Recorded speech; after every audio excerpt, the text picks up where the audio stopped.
आपको भी इंदिरा एकादशी की हार्दिक शुभकामनाएं। भक्त के भाव के अनुसार भगवान का स्वयं को प्रकट करना, यह सनातन धर्म की एक अनूठी और गहरी मान्यता है।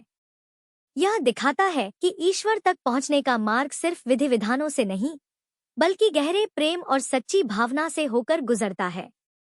जिस तरह एक पिता अपने बच्चे की हर इच्छा को पूरा करने के लिए रूप बदल लेता है, उसी तरह ईश्वर भी अपने भक्तों की पुकार सुनकर उनके मन के भावों के अनुसार लीलाएं रचते हैं।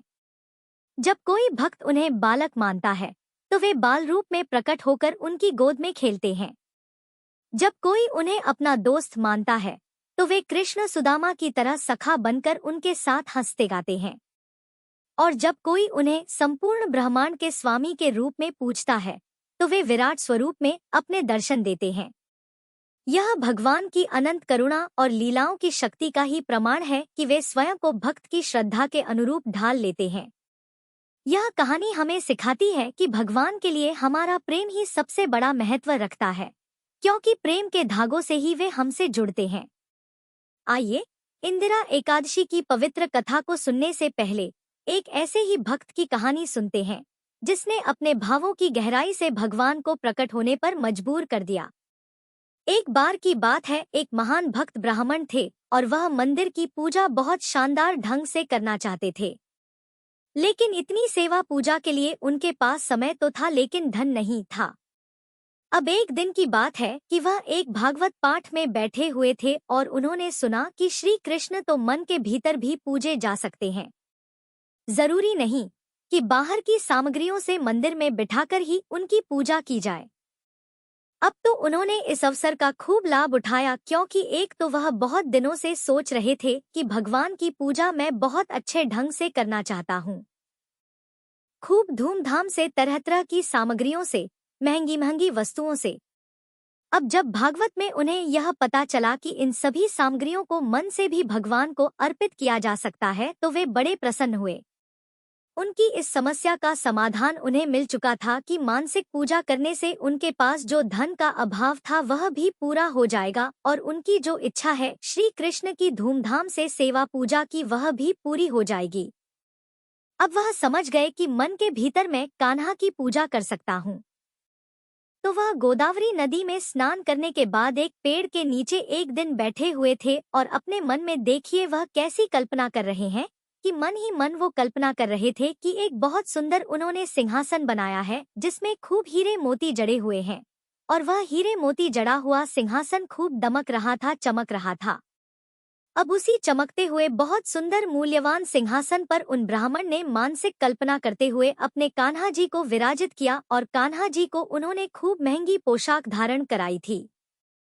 एक से एक महंगे मणिमाणिक के जड़े हुए गहने आदि उन्हें धारण करवाए थे। अब वह ब्राह्मण देवता एक साथ ही तो इतनी सारी नदियों का जल लाकर अपने कान्हा का अभिषेक नहीं करा सकते थे। तो उन्होंने मन ही मन में गंगा जी, यमुना जी, गोदावरी, नर्मदा और कावेरी का स्मरण किया। इन सभी नदियों के जल का एक साथ वो मानसिक अभिषेक करने लगे। फिर अभिषेक करने के बाद खूब तरह तरह के ताजे सुंदर सुंदर रंग बिरंगे फूलों से उनका श्रृंगार करने लगे, और उन्हीं सुंदर सुंदर फूलों से उन्होंने अपने कान्हा के लिए माला बनाई, और माला के साथ उनके विग्रह का खूब श्रृंगार और पूजन भी साथ साथ चल रहा था। अब श्रृंगार अभिषेक करने के बाद में उन्हें स्मरण हुआ कि मेरे कान्हा तो बहुत देर से भूखे होंगे, क्यों ना आज उनके लिए तरह तरह का स्वादिष्ट व्यंजन पकाया जाए, और व्यंजन भी क्यों, 56 भोग आज तो मैं अपने कान्हा के लिए तैयार करूंगा। मेरे पास तो धन का भाव है ही नहीं। अब तो वह शुद्ध देसी घी में कान्हा के लिए भोग तैयार कर रहे थे। आज उनकी इच्छा हुई कि क्यों ना कान्हा को आज घी में भुने हुए मीठे चावल खिलाए जाए, तो वह उनके लिए मीठे चावल पका रहे थे, जिसे परमान्ना कहा जाता है। अब वह भक्त ब्राह्मण यह देखना चाहते थे कि कहीं वह भोग गर्म ज्यादा तो नहीं है, क्योंकि परमन्ना का भोग ठंडा लगाया जाता है, गर्म नहीं लगाया जाता। अब यही देखने के लिए उन भक्त ब्राह्मण ने जैसे ही परमन्ना में अपनी उंगली डालकर चेक करना चाहा कि उनकी उंगली जल गई, क्योंकि वह गर्मागर्म था। तब उनका ध्यान टूटा, क्योंकि वहां तो कुछ भी नहीं था, लेकिन वो जो मानसिक भाव में इतने डूबे हुए थे। अपनी सुध-बुध ऐसी खो बैठे थे कि उन्हें यह भी नहीं पता था कि यह सारा भाव वह मन से कर रहे हैं और मानसिक रूप से ही परमन्ना तैयार कर रहे हैं।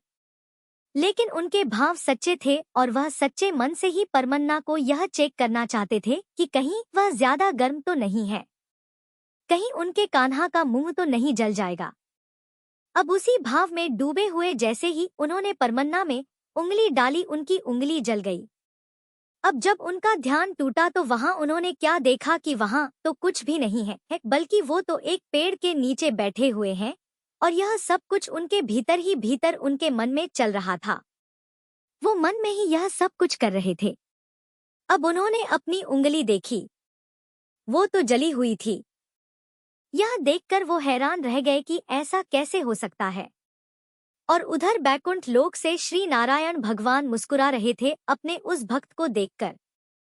उन्हें मुस्कुराते देखकर देवी लक्ष्मी ने पूछा, प्रभु आप क्यों मुस्कुरा रहे हैं? कारण मुझे भी तो बताइए।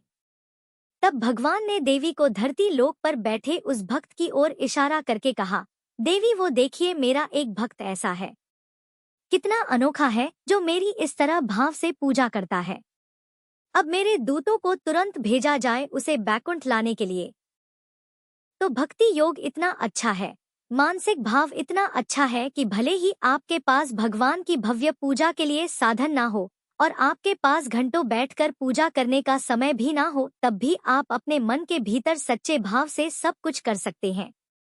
एक दिन की बात है, श्रीनाथ जी श्री श्याम ढाक यानी श्री गोसाई जी की बैठक पर विराजमान थे और आनंद पूर्वक बांसुरी बजा रहे थे।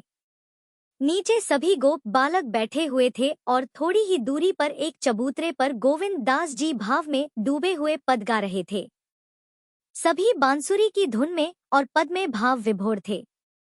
उसी समय ठाकुर जी के मंदिर में दोपहर का भोग का समय हो गया। दोपहर के भोग को उत्थपन भोग कहते हैं।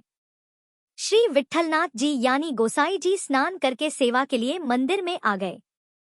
जब श्रीनाथ जी ने देखा कि गोसाई जी मंदिर में प्रवेश कर चुके हैं और इधर वे श्याम ढाक पर ही बैठे हुए हैं, तो वे तुरंत कूद पड़े और दौड़कर जा पहुंचे मंदिर में और जाकर सिंहासन पर विराजमान हो गए।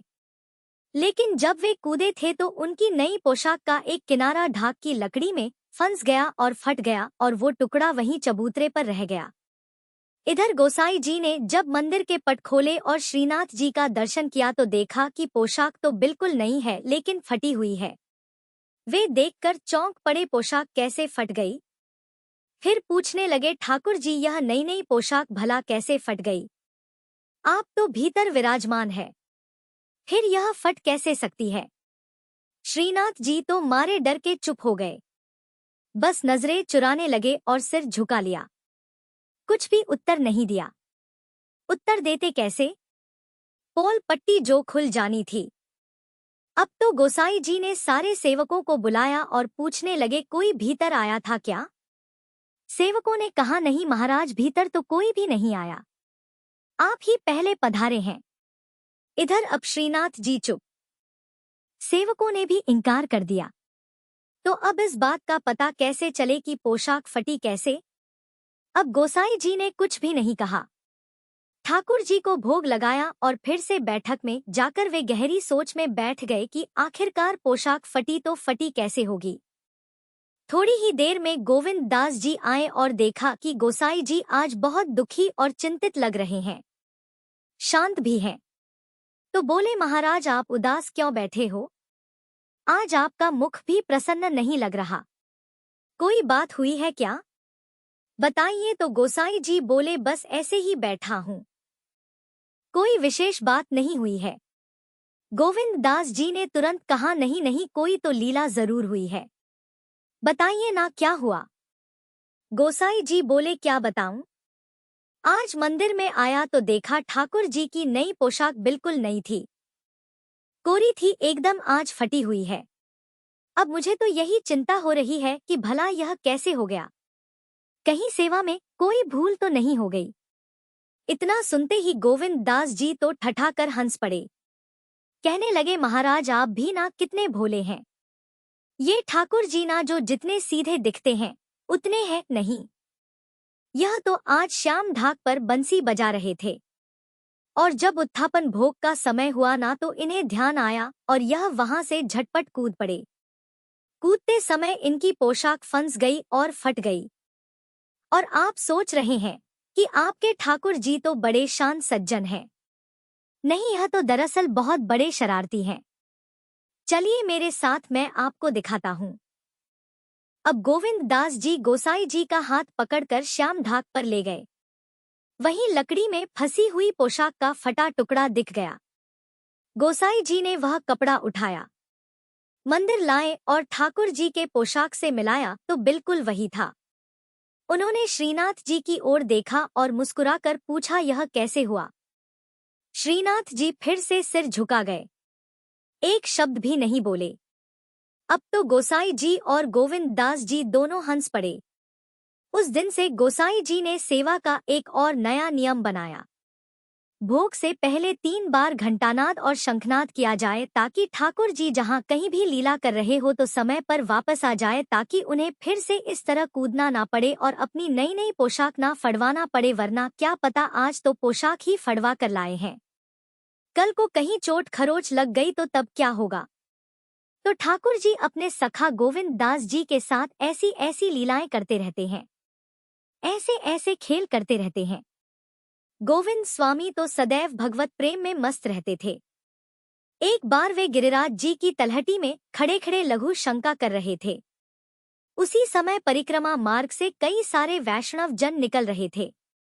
अब गोविंद स्वामी जी ने देखा कि इतने बड़े सम्मानीय वैष्णव सामने हैं, तो ना तो गिरिराज जी की ओर मुंह कर पा रहे हैं, ना ही परिक्रमा मार्ग की ओर। तो बीच में ही खड़े होकर उन्होंने लघुशंका कर दी। अब कई वैष्णवों ने देखा तो उन्हें यह दृश्य बड़ा खटका। उन्हें लगा कि गोविंद स्वामी जैसे महापुरुष को इस प्रकार का आचरण तो शोभा नहीं देता। उन्होंने जाकर गोसाई जी से शिकायत लगा दी। इनके आचरण में बिल्कुल भी पवित्रता नहीं है।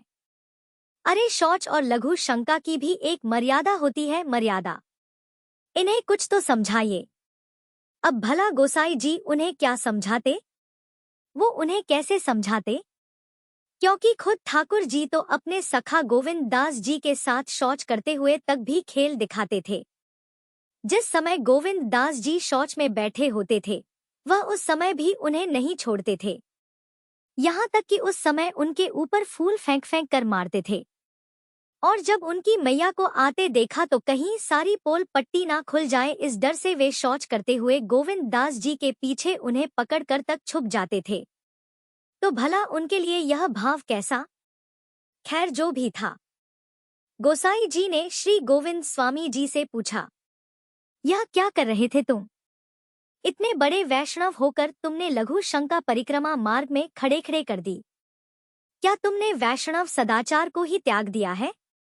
तो गोविंद स्वामी ने बड़े सरल भाव से उत्तर दिया, महाराज, जब घोड़ा खड़े खड़े लघु शंका करता है तब तो कोई उसे दोष नहीं देता, क्योंकि वो घोड़ा है, उसके लिए कोई पद्धति नहीं। उस क्षण में गोविंदा दास वैष्णव नहीं था, बल्कि मैं तो घोड़ा था, घोड़ा। अब गोसाई जी ने सुना तो चौंक गए। बोले, यह क्या कह रहे हो तुम? गोविंद स्वामी ने मुस्कुराते हुए कहा, महाराज, उस समय मेरे कंधे पर स्वयं श्रीनाथ जी विराजमान थे। मैंने उनसे कहा कि मुझे लघु शंका करनी है, तो उन्होंने पता है मुझे क्या उत्तर दिया, जैसे घोड़ा करता है वैसे ही करो। मैं तो बस वही कर रहा था और उस समय मैं भक्त नहीं था, बल्कि मैं तो उनका घोड़ा था और वे मेरे ऊपर बैठकर सवारी कर रहे थे। अब गोविंद दास जी का यह उत्तर सुनकर समस्त वैष्णवों की आंखें खुल गई। उन्हें समझ में आ गया कि गोविंद स्वामी जैसे महापुरुष किसी सामान्य नियम के दायरे में नहीं बांधे जा सकते। उनके लिए सब नियम अलग हैं, लेकिन यह सब कुछ केवल और केवल सिद्ध महापुरुषों के लिए है। हम जैसे साधकों को नियमों और मर्यादा का पालन तो अवश्य करना चाहिए। अगर हम बिना योग्यता के सिद्धों जैसा आचरण करने लगे, केवल कथा सुनकर वैसे वैसे भाव रखने लगे या वैसे वैसे काम हम करने लगे, तो हमारी तो बुद्धि भ्रष्ट हो जाएगी, हमारा तो जीवन ही व्यर्थ हो जाएगा और हमें घोर नरक में जाना पड़ेगा। इसलिए शास्त्रों के अनुसार जो उचित है केवल वही करें। किसी भी महापुरुष के व्यवहार की नकल बिल्कुल ना करें। और गोविंद स्वामी जैसे सिद्ध संत तो विधि निषेध से परे हैं। उन्हें कोई नियम नहीं बांध सकता, क्योंकि उनके साथ तो स्वयं ठाकुर जी खेलते हैं। सभी प्रेम से बोलिए श्रीनाथ जी की जय, भक्त गोविंद दास जी की जय। प्रिय श्रोताओं, अब कल्पना कीजिए हस्तिनापुर का भव्य महल, जहां चारों ओर गहन निस्तब्धता छाई हुई है। समय है प्रातः काल का, जब भाद्रपद का महीना समाप्त होकर आश्विन मास का आगमन हो चुका है। हल्की हल्की ठंडी हवा महल की खिड़कियों से होकर भीतर प्रवेश कर रही है और वातावरण में वैदिक स्तोत्रों की धीमी गूंज सुनाई पड़ रही है। इसी बीच महल के एक शांत कक्ष में धर्मराज युधिष्ठिर बैठे हुए हैं। उनके मन में गहरी जिज्ञासा है कि पितृपक्ष का यह काल इतना महत्वपूर्ण क्यों है। आश्विनो मास के कृष्ण पक्ष की एकादशी का क्या महत्व है और कैसे इस व्रत से हमारे पितरों की मुक्ति और कल्याण संभव है। उनकी आंखें द्वार की ओर लगी हुई हैं, मानो किसी दिव्य आगमन की प्रतीक्षा कर रही हो, और अचानक ही एक अलौकिक आभा से पूरा महल आलोकित हो उठता है। मंद मुस्कान और करुणा से भरे नेत्रों के साथ स्वयं द्वारकाधीश श्री कृष्ण वहां प्रकट होते हैं। युधिष्ठिर महाराज तुरंत उठ खड़े होते हैं, हाथ जोड़कर प्रभु को प्रणाम करते हैं और विनम्र भाव से कहते हैं, हे माधव, कृपा कर मुझे बताइए कि इस इंदिरा एकादशी का क्या महत्व है और इसके व्रत का पालन कैसे किया जाता है। तब श्री कृष्ण अपनी मधुर वाणी में धर्मराज की जिज्ञासाओं का समाधान करने लगते हैं और इंदिरा एकादशी की महिमा का विस्तृत वर्णन करते हैं। तब भगवान श्री कृष्ण कहते हैं, हे धर्मराज, अब ध्यानपूर्वक सुनो। इस पवित्र दिन को इंदिरा एकादशी कहा जाता है। इस दिन व्रत रखने से मनुष्य के पाप क्षमा हो जाते हैं और नरक में पड़े उसके पूर्वज मुक्ति पा जाते हैं। हे धर्मराज, जो केवल इंदिरा एकादशी के महत्व को जानता है, उसे बलि के घोड़े की बलि देने के समान महान पुण्य प्राप्त होता है। सतयुग में इंद्रसेन नाम का एक राजा था, जो इतना बलवान था कि उसने अपने सभी शत्रुओं को परास्त कर दिया था। उसके साम्राज्य का नाम महिष्मतीपुरी था। अपनी प्रजा का भरण पोषण करने के कारण वह प्रतापी और परम धर्मपरायण राजा इंद्रसेन स्वर्ण, अन्न, पुत्र और पौत्रों से समृद्ध था। भगवान श्री विष्णु में उसकी गहरी भक्ति और श्रद्धा भी थी और उसे हर समय मेरा नाम गोविंद गोविंद स्मरण करना बहुत पसंद था। इसलिए राजा इंद्रसेन ने जानबूझकर स्वयं को पवित्र आध्यात्मिक जीवन के लिए समर्पित कर दिया और परम सत्य के चिंतन में बहुत समय लगाया। एक दिन आदर्श वक्ता श्री नारद मुनि राजा इंद्रसेन की सभा में प्रसन्नता और शांति से अध्यक्षता करते हुए उतरते हुए दिखाई दिए। देवर्षि नारद आकाश से उतरे। शंख के समान श्वेत और चंद्रमा चमेली के पुष्प और बिजली के समान चमकते हुए थे। उनका सिर लाल रंग के उलझे हुए बालों से ढका हुआ था। देवों के संत देवर्षि नारद का राजा ने अत्यंत आदर पूर्वक प्रसन्नता से स्वागत किया, उन्हें हाथ जोड़कर प्रणाम किया। महल के भीतर उनका भव्य स्वागत किया और उन्हें आरामदायक आसन प्रदान किया। उनके चरण पखारे और स्वागत वचन कहे। तब देवर्षि नारद ने उनसे पूछा, राजन, क्या आपके राज्य के सातों अंग समृद्ध हो रहे हैं? क्या सभी सातों अंग कुशल हैं? राजा, उसके मंत्रियों, उसके राजकोष, उसकी सेना, उसके मित्रों, ब्राह्मणों, उसके राज्य में किए जाने वाले यज्ञों और राजा की प्रजा की आवश्यकताओं का कल्याण, यह सब राजा के राज्य के 7 अंग हैं। क्या आप परमपिता परमेश्वर श्री विष्णु की सेवा में अधिकाधिक समर्पित हैं? क्या आप अपनी व्यावसायिक जिम्मेदारियों को प्रभावी ढंग से निभाने के बारे में सोचने में ही व्यस्त रहते हैं? तब राजा ने उत्तर दिया, हे ऋषियों में श्रेष्ठ, आपकी कृपा से सब कुछ ठीक है। मेरे राज्य में आज के यज्ञ आपकी उपस्थिति मात्र से सफल हो रहे हैं।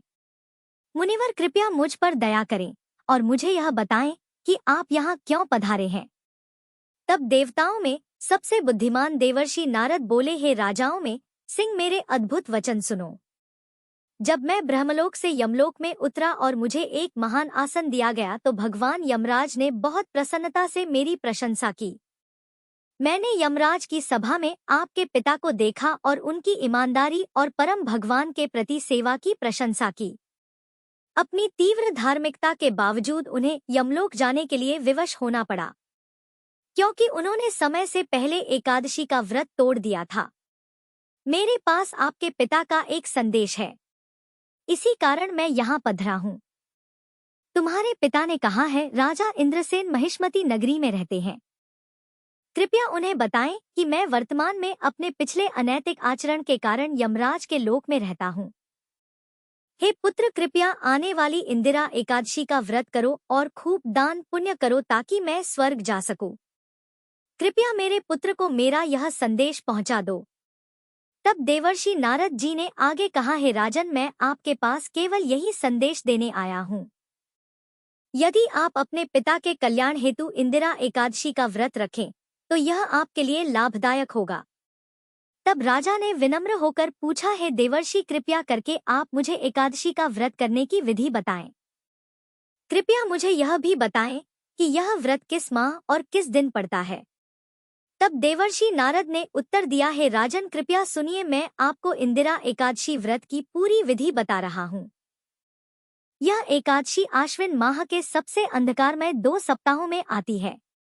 हे राजन, यदि तुम इस प्रकार इंद्रिय संयम से इंदिरा एकादशी का व्रत करोगे तो तुम्हारे पिता अवश्य ही भगवान विष्णु के धाम को प्राप्त होंगे। ऐसा कहकर देवर्षि नारद तुरंत ही किसी अन्य व्यक्ति को आशीर्वाद देने के लिए वहां से चले गए।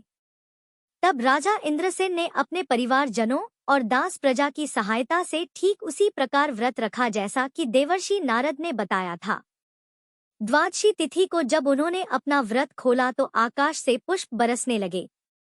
इस व्रत के पुण्य से इंद्रसेन महाराज अपने पिता को यमराज के शासन से मुक्त कर सके और उन्हें पूर्ण आध्यात्मिक शरीर प्राप्त हुआ। वास्तव में इंद्रसेन ने उन्हें गरुड़ वाहन पर सवार होकर भगवान श्री हरि के धाम जाते हुए देखा था।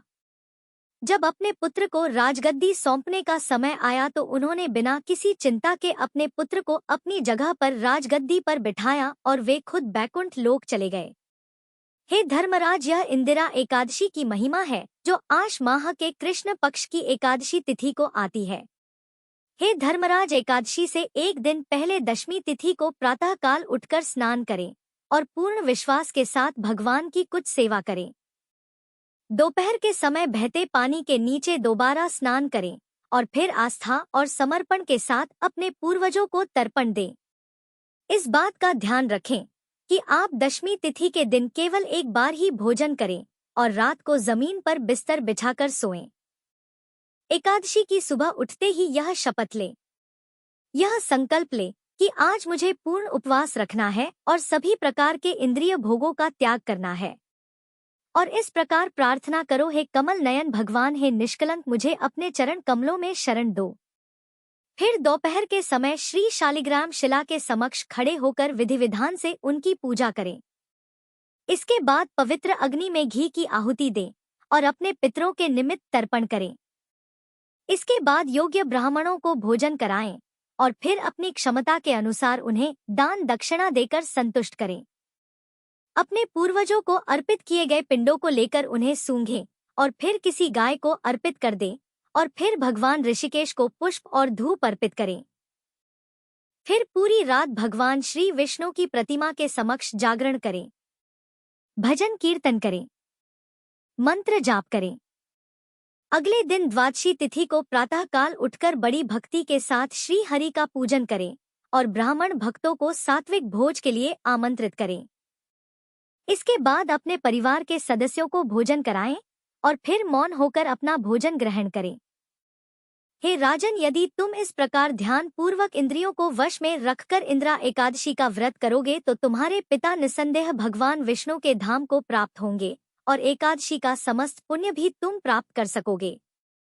ऐसा कहकर भगवान श्री कृष्ण धर्मराज युधिष्ठिर को एकादशी की महिमा बताकर वहीं अंतर्ध्य हो गए।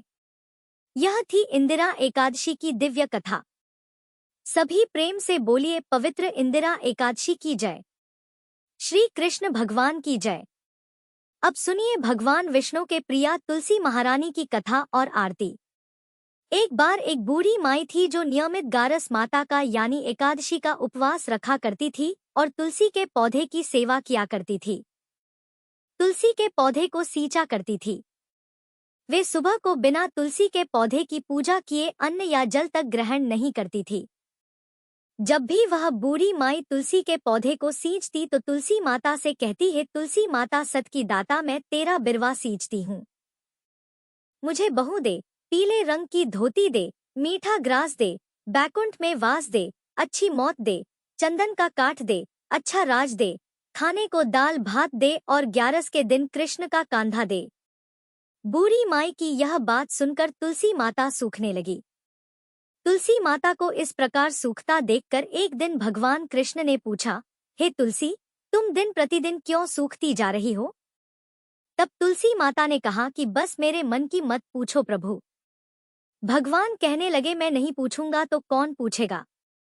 तब तुलसी माता कहती हैं कि हे प्रभु, एक बूढ़ी माई आती है और अपनी बात कहकर चली जाती है। मैं उनकी सारी बातें तो पूरी कर दूंगी, लेकिन कृष्ण का कांधा कहाँ से लाऊंगी? तब भगवान श्री कृष्ण बोले कि वो बूढ़ी माई मरेंगी तो मैं अपने आप ही कांधा देने आ जाऊंगा। तुम बूढ़ी माई से यह बात कह देना। और इसके कुछ समय बाद वह बूढ़ी माई मर गई।